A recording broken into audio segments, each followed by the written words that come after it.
So, I want to do a video on one of my favorite topics, the Forgotten Realms, basically since I made this channel, which was honestly not that long ago, but I've always really liked the Forgotten Realms lore, so this seemed like a good idea.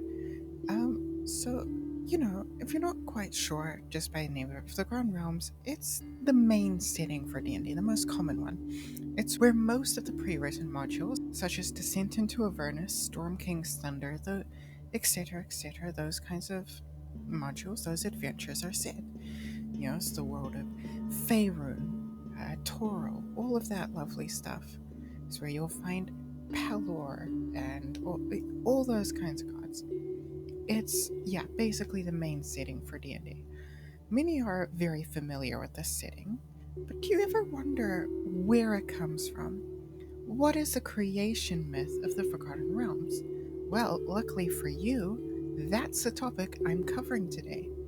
This is one of the stories explaining how Toril and many other aspects of the universe came into existence. So here we go. So it all started when the God of Gods, the most powerful dude there is, who shows up like a handful of times in all of Forgotten Realms lore, Lord Ao created the universe. So at this beginning point, as is common to many mythologies, the universe was just very dark, misty, and empty. This was before light was a thing, but eventually two twin goddesses formed out of this darkness, one dark and one light. Selûne, goddess of the moon, and Shar, goddess of darkness and such things. They were polar opposites, and as you can imagine, they didn't get along very well. Now, out of these two and their mingling, their energies formed Shantaea, the embodiment of the world of Toril, one of the most powerful deities there is.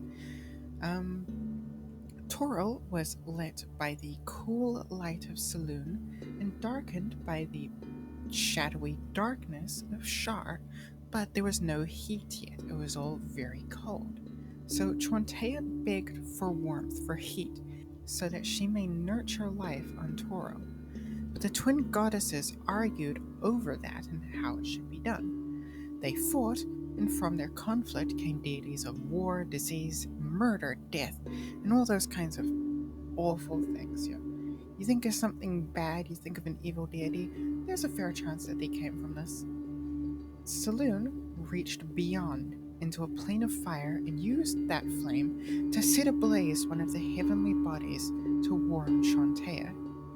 Shar became very enraged at this and began to snuff out all of the light, all of the warmth in the universe. Weakened, Selûne tore the divine essence of magic from her body and threw it at her sister, which tore through Shar, mingling with her divine essence, and then from that energy formed Mistral, the first goddess of magic, and spoiler, not the last. Born of the essence of both, she was a balance, but she did favor Selûne. So, she balanced the fight and brought them to somewhat of an uneasy truce. They weren't actively fighting. Now, Shar, who remained powerful, was bitter, and she still plots her revenge. Selûne, who is literally the goddess of the moon, waned and waxed with the light, like the moon. That's kind of why the moon does that in the Forgotten Realms. And so there it is. That is basically that whole story. One of the myths and legends retelling the origin of Toril and many of the things in it.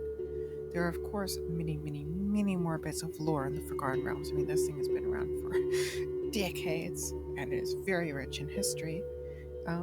So definitely keep an eye out for any other videos I do covering such topics. I will likely go of many more myths like this, explain bits of the Forgotten Realms lore and history, just generally do stuff.